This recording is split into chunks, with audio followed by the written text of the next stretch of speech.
Hello, everyone. Welcome to Book Club Preview. I'm Michael, and today we're looking at Charlie Thorne and the Last Equation and the Lost City, chapter 36 and 37. It starts off with Oz's dream. Oh man, he gets this area, and there seems like a lot of natural resources that he can take. And then, a lost city. He's gonna be famous and rich, and he could even take all of the loot and plunder. Oh man. Or he could just tell everyone about it and be famous and have book deals and have movies and interviews. Oh, this is better than anything he dreamed of. But then it changed into a nightmare. The creatures came out. They started attacking everyone. It's raining. It's going crazy. People are dying, and he's just running. And he calls back, Jose! Jose, are you okay? Nothing. All he hears are, I don't know, crazy monkey sounds. And oh man, he's running. He almost slips as he kind of looks back to see if Jose's there. But he recovers and he keeps running, and oh, there's a building. He goes inside of a building, and he has his gun and he's waiting. He rests his hand against the wall and oh, what's that? He kind of brushes it away, and some lightning strikes, and he sees a flash of gold. He will be rich if he can survive. He changes the bullets in his gun to put more bullets in there. And he's waiting. Okay, it's just me and these dumb creatures. I can do this. He hears a sound behind him. Oh, maybe they got in behind me. He shoots. Oh, there's nothing. Just a little rock behind him. The creatures aren't dumb. He turns around to look at where the creatures had come from, but it was too late. They were on him, and we guess he dies. Then it goes back to Charlie.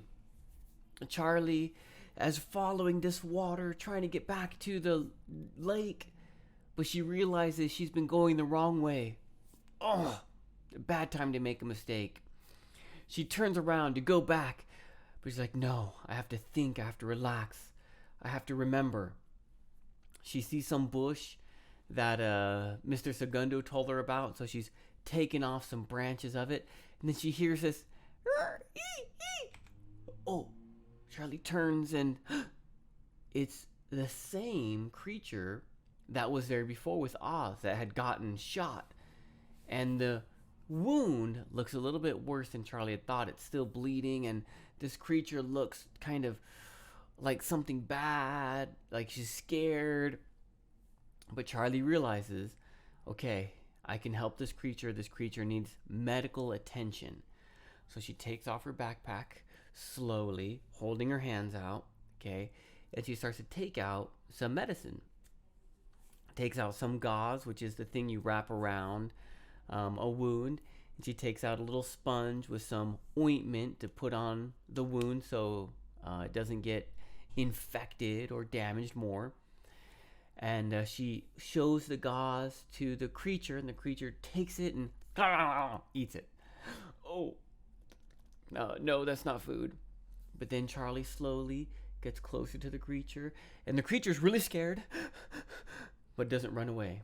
And Charlie puts on the bandage to the creature and says, oh, okay, you're safe. You're going to be okay now. And Charlie's talking, gentle. She finds out this little creature is a girl. So that's cool. And she's like, yeah, hey, we girls, we have to stick together. Talking gently. And then the creature jumps back, turns around, and there are Esmeralda's brothers. I can't remember their name. Right there in front of them. What happens? We don't know, because that's where the chapter ends. Chapter 37 starts with Dante and Milana. And Dante stops as one of those creatures is in front of him.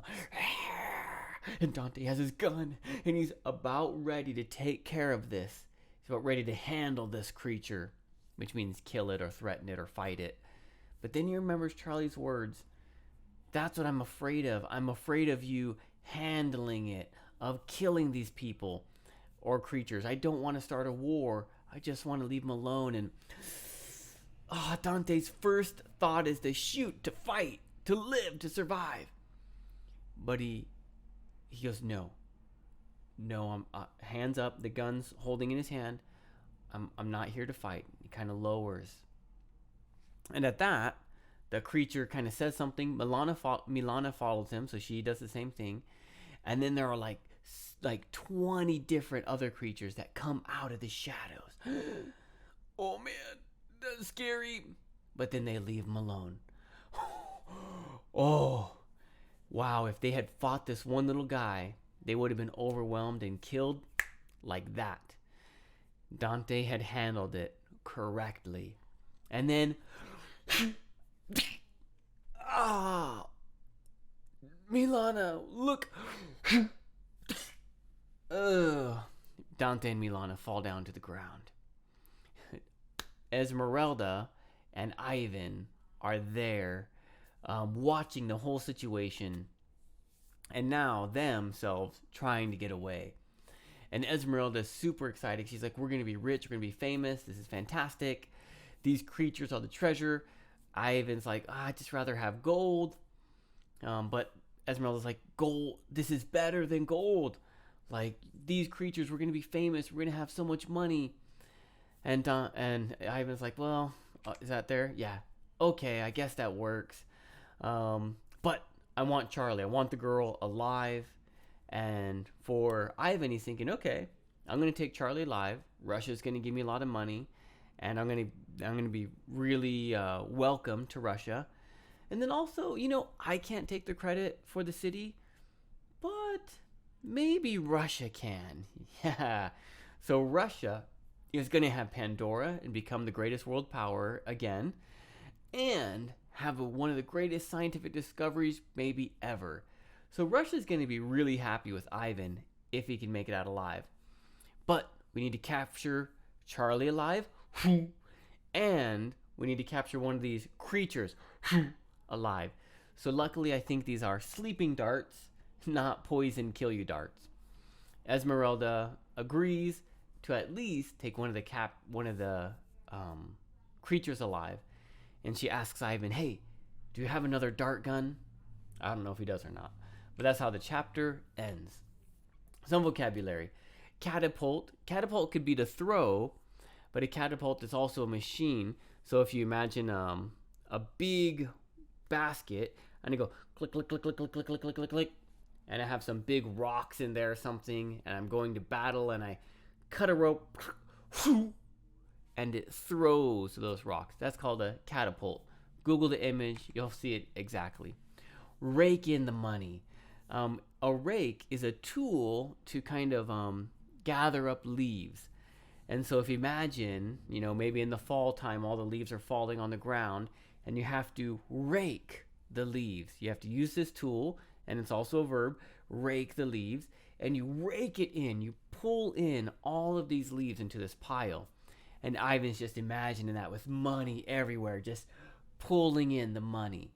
So we can say rake in the money.